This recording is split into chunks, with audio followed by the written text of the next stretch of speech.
Guys, बहुत बहुत स्वागत है आपके अपने YouTube चैनल स्टडी साइकोलॉजी में। और मैं आज के लिए लेकर आया हूँ आपके लिए मोस्ट इम्पोर्टेंट करंट अफेयर्स, जिसमें हम बात करेंगे जितने भी हमारे करंट अफेयर्स होते हैं उनसे रिलेटेड जो भी क्वेश्चन बनते हैं, जो भी हमारे इंपॉर्टेंट फैक्ट्स होते हैं वो सारे आपको कवर कराए जाएंगे। तो एक क्वेश्चन से आपको ज़्यादा नॉलेज मिलेगी, यानी एक क्वेश्चन से आपको बहुत सारे क्वेश्चनों का आंसर भी देखने को मिलेगा। तो आइए शुरू करते हैं पहला क्वेश्चन, जिसमें पहला क्वेश्चन है बुक जो है अमेजिंग अयोध्या के राइटर कौन है। यानी अमेजिंग अयोध्या एक बुक लिखी गई है, उस पुस्तक का राइटर कौन है। तो उस पुस्तक के जो राइटर हैं उनका नाम है नीना राय। क्या नाम है? नीना राय। दोस्तों अभी आपने देखा होगा ये जो अयोध्या का मामला है काफी टाइम से रुका हुआ था, जो इस पर अब कोर्ट का फैसला आ चुका है और यहाँ पर मंदिर निर्माण भी शुरू हो गया है। तो इस अमेजिंग अयोध्या बुक में सारी जितने भी अयोध्या से रिलेटेड जानकारियां होंगी वो सभी मिलेंगी, सभी जानकारियां मिलेगी इसमें। ठीक है दोस्तों, बात करते हैं नेक्स्ट क्वेश्चन की। कश्यू इंडिया ऐप किस राज्य सरकार ने लॉन्च किया है।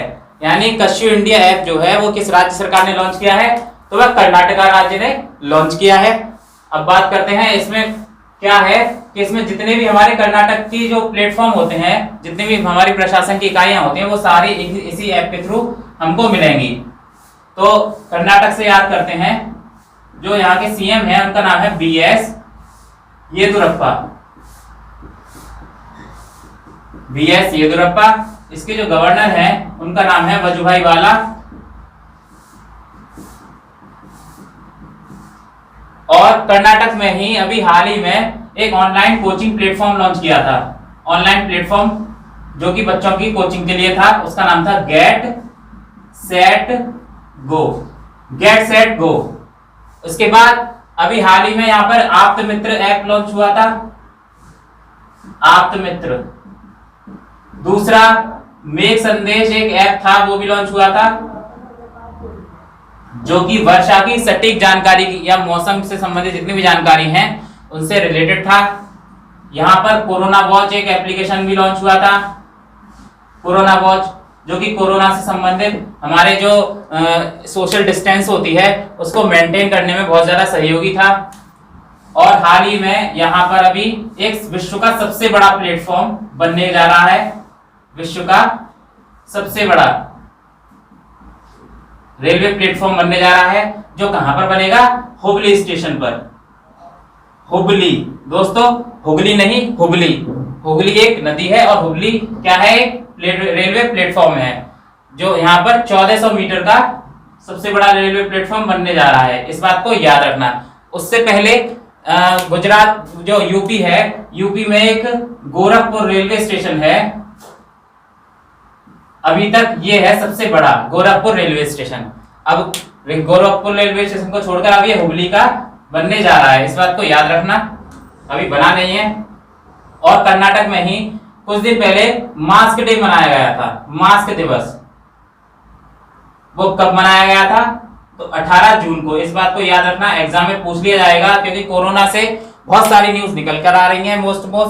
तो हमें याद रखना है कि मास्क डे किस राज्य सरकार ने मनाया था तो कर्नाटका ने। और कब मनाया था? तो 18 जून को। दूसरा, यहाँ पर एक यक्षगण, एक डांस बहुत फेमस है, यक्षगण। यक्षगण एक डांस है जो बहुत फेमस है, याद रखना, पूछ लिया था एग्जाम में। यहाँ पर बांदीपुर नेशनल पार्क, अंशी, नागरहोल और कुद्रेमुहा, ये मोस्ट इंपोर्टेंट नेशनल पार्क हैं जो एग्जाम में बार बार पूछे जाते हैं। इन सभी बातों को याद रखना है। ये सारे इंपॉर्टेंट फैक्ट्स हैं जो कि इस क्वेश्चन से निकल कर आए हैं। तो एक क्वेश्चन से देखा आपने कितने सारे हमने नई नई चीजों को सीखा। अब बात करते हैं इसके बाद नेक्स्ट क्वेश्चन की। इसको मैं रफ कर दे रहा हूं।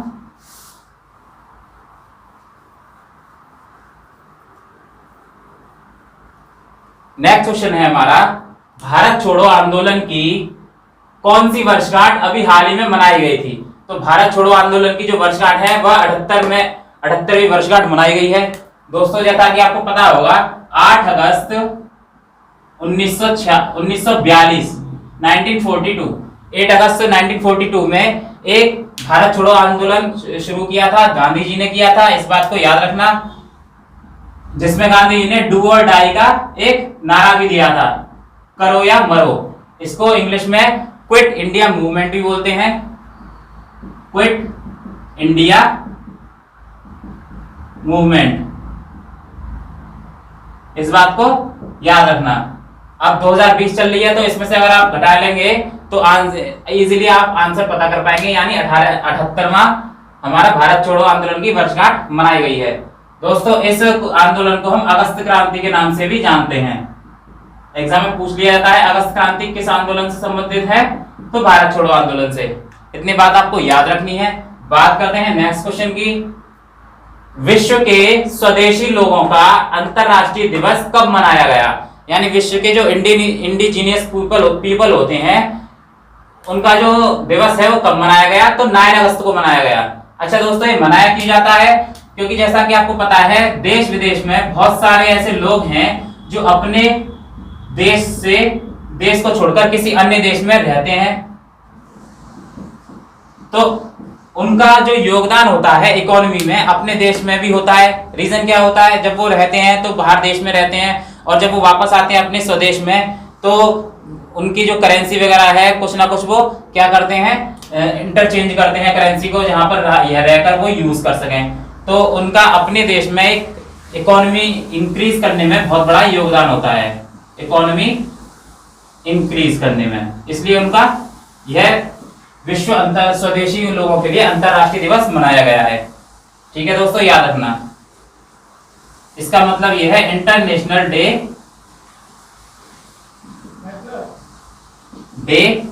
ऑफ इंडिजीनियस पीपल,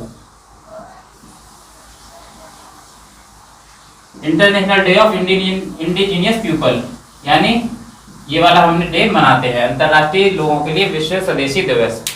तो दोस्तों इस दिवस की जो थीम थी, इंपॉर्टेंट है थीम, एग्जाम में बार बार पूछी जाती है, कोई सा भी डे हो तो इसकी जो थीम है वो है कोविड-19 इंडिजीनियस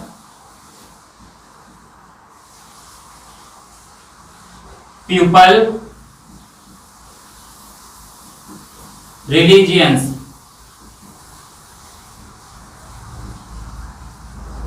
कोविड-19 इंडिजीनियस पीपल रिलीजियंस, ये इसकी थीम है। थीम बहुत इंपॉर्टेंट है और याद रखना कब मनाया जाता है? 9 अगस्त को। बात करते हैं नेक्स्ट क्वेश्चन की। स्वच्छ भारत मिशन पर आधारित इंटरएक्टिव अनुभव केंद्र का नाम क्या रखा गया है? यानी अभी हाल ही में इसकी घोषणा हुई है। स्वच्छ भारत मिशन पर जो बेस्ड है इंटरएक्टिव अनुभव केंद्र का नाम क्या रखा गया है? तो उसका नाम है राष्ट्रीय स्वच्छता केंद्र। क्या रखा है? राष्ट्रीय स्वच्छता केंद्र, जो कि पीएम मोदी ने इसका उद्घाटन किया है। किसने किया है? पीएम मोदी ने।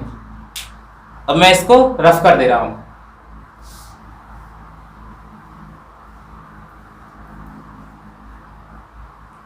बात करते हैं नेक्स्ट क्वेश्चन की। सोने के मूल्य पर कितने प्रतिशत पर आरबीआई ने लोन देने की घोषणा की है? यानी जब हम सोना लेके जाएंगे तो उसका जो जितना भी मूल्य बनता है सोने का, उसके कितने परसेंट पर आरबीआई लोन दिया करेगी? तो 90% पर। याद रखना, जैसे सपोज करो हम 100 रुपए लेके गए, यानी 100 रुपए का सोना है एक फॉर एग्जाम्पल, और वो 90 रुपए के मूल्य पर हमें लोन दे सकेगी। पहले क्या था? पहले 75% मूल्य पर लोन देती थी, अब कितने पर देती है? 90% पर। इस बात को याद रखना दोस्तों। आरबीआई की जो स्थापना हुई थी वो 1 अप्रैल 1935 में हुई थी। कहां पर हुई थी? मुंबई में। और यहाँ के जो गवर्नर हैं उनका नाम है शक्तिदास कांत। शक्तिदास कांत कौन से नंबर के हैं? 25 नंबर के। इस बात को भी याद रखना है। इससे पहले जो गवर्नर थे उर्जित पटेल, मतलब इससे पहले नहीं, मतलब पहले थे, पूर्व जो गवर्नर थे उर्जित पटेल, उनने एक बुक लिखी थी ओवरड्राफ्ट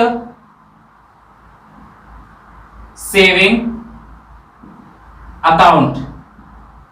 ओवरड्राफ्ट सेविंग अकाउंट, इस बुक को भी याद रखना है, इंपॉर्टेंट है, एग्जाम में पूछ ली जाएगी। बात करते हैं हम नेक्स्ट क्वेश्चन की। बीसीसीआई ने किस कंपनी के साथ स्पॉन्सरशिप समझौते को स्थगित कर दिया गया है? जैसा कि आपको पता होगा, जब हम मैच वगैरह देखते हैं तो जो टी शर्ट होती है खिलाड़ियों की, उस पर स्पॉन्सर लिखा होता है, कभी बायजूस, कभी वीवो, इस प्रकार से। तो अब उस टी शर्ट पर वीवो जो लिखा होगा वो आपको देखने को नहीं मिलेगा। क्यों नहीं मिलेगा? क्योंकि ये चाइना की कंपनी थी, और आपको पता होगा हमने चाइना के काफी सारे ऐप वगैरह उनको पर बैन लगा दिया गया है। इस बात को याद रखना दोस्तों। तो बीसीसीआई की जो स्थापना हुई थी वो 1928 में हुई थी। 1928 में। इसका जो हेडक्वार्टर है वो मुंबई में है, इस बात को याद रखना। यहाँ के जो चेयरमैन है उनका नाम है सौरव गांगुली, जिनको हम दादा भी कहते हैं, सौरव गांगुली। ठीक है दोस्तों। और जो सेक्रेटरी हैं, सचिव,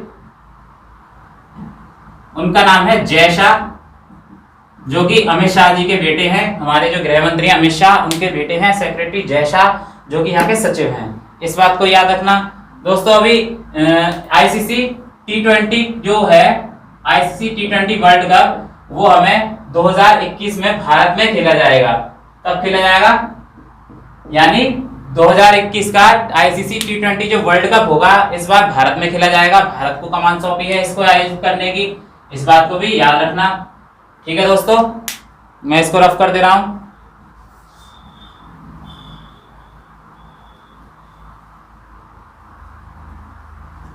अब आईसीसी इंपॉर्टेंट फैक्ट्स देख लेते हैं।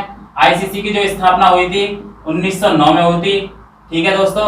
इसका जो हेडक्वार्टर है वो दुबई में है, यूएई दुबई में है, इस बात को याद रखना। यहाँ के जो चेयरमैन है उनका नाम है इमरान ख्वाजा। जैसा कि आपको पता होगा, इसके पूर्व चेयरमैन शशांक मनोहर ने इस्तीफा दे दिया है, तो अब क्या है, इमरान ख्वाजा है। और सीईओ हैं मनु साहनी, मनु साहनी। ये सारे इंपॉर्टेंट फैक्ट्स आपको याद रखने हैं आईसीसी से, और पहले में बीसीसीआई के हम डिस्कस कर चुके हैं। अब बात करते हैं हम नेक्स्ट क्वेश्चन की। एमएसएमई सक्षम पोर्टल किस बैंक ने लॉन्च किया है? यानी एमएसएमई सक्षम पोर्टल जो है वो सिडबी बैंक ने लॉन्च किया है। किस बैंक ने? सिडबी ने। सिडबी की जो फुल फॉर्म होती है small industries bank of India, small industries development. दोस्तों यहां डेवलपमेंट भी आएगा, development, small industries development bank of India. ठीक है दोस्तों, याद रखना है इस बात को। इसकी जो स्थापना हुई थी वो 1940 में हुई थी, और इसका जो हेडक्वार्टर है वो लखनऊ में है। ठीक है। और इसके जो अध्यक्ष हैं वर्तमान में, उनका नाम है मोहम्मद मुस्तफा। क्या नाम है? मोहम्मद मुस्तफा। दोस्तों एमएसएमई का मतलब क्या होता है? एमएसएमई का मतलब होता है माइक्रो स्मॉल मीडियम एंटरप्राइजेस। और एमएसएमई में तीन तरह की हम इसको डिवाइड करते हैं, जैसे माइक्रो, फिर स्मॉल और मीडियम। जो भी ये इकाई होती हैं माइक्रो, स्मॉल, मीडियम, उनको हम कैसे डिनोट करते हैं, मतलब कैसे पता करते हैं ये माइक्रो है या स्मॉल है? तो दोस्तों जब कोई भी इंडस्ट्रीज 1 करोड़ का निवेश करती है, 1 करोड़ का निवेश करती है और 5 करोड़ का बिजनेस करती है, तो वो क्या कहलाती है? वह इकाई माइक्रो। दूसरा, अगर कोई भी यूनिट 5 करोड़ का इन्वेस्ट करती है और 50 करोड़ का बिजनेस करती है, तो उसे हम कहते हैं स्मॉल यूनिट। ठीक है। और उसके बाद जब कोई यूनिट 50 करोड़ का इन्वेस्ट करती है और 250 करोड़ का बिजनेस करती है, तो वो कहलाती है मीडियम। इन तीनों बातों को भी याद रखना। एग्जाम में वैसे पूछा नहीं जाता है, लेकिन हमको जानकारी होनी चाहिए। अब बात करते हैं हम नेक्स्ट क्वेश्चन की।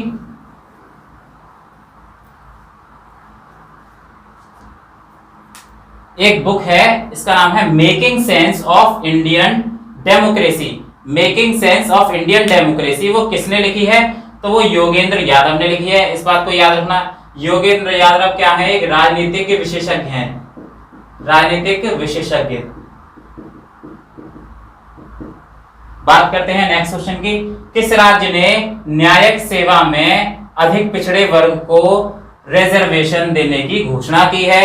यानी किस राज्य सरकार ने न्यायिक सेवा में अधिक पिछड़े वर्ग को रिजर्वेशन देने की घोषणा की है? तो राजस्थान सरकार ने की है। इस बात को याद रखना। दोस्तों, राजस्थान की जो कैपिटल होती है वो आपको पता होगी, जयपुर होती है। और यहाँ के सीएम हैं अशोक गहलोत। अशोक गहलोत। गवर्नर हैं कलराज मिश्र।